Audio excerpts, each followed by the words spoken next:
Pinagtatanggal ng COMELEC at ng ilang mga sundalo ang mga illegal campaign posters sa Daraga Albay. Alinsunod ito sa Operation Baklas ng COMELEC na isinasagawa sa buong bansa ngayong panahon ng eleksyon. Yung lahat ng mga municipality, sabay-sabay.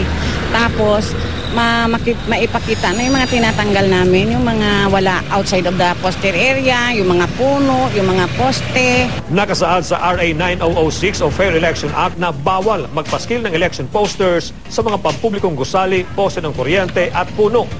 Ang mga kandidatong lumabag dito, padadalhan ng violation notice. Yung mga pinadalhan ko ng notice, naman sila na tinanggal na nila yung nagsulat naman sa akin na they have already removed. Patuloy naman ang panawagan ng COMELEC na iwasan ang paglalagay ng campaign material sa mga pinagbabawal na lugar. Nag-i-inform ako sa mga candidates na during campaign periods, huwag na sila maglalagay sa mga we cannot avoid. Meron pa din. Kaya ito ang nangyayari sa atin. Nagtatanggalan tayo. Dagdag pa ni Chavez, kahit mga ordinaryong mamamayan, maaaring magtanggal ng mga illegal na posters kung kinakailangan. Maaaring makipag-ugnayan sa mga nanunungkulan o ipagbigay alam ito sa COMELEC.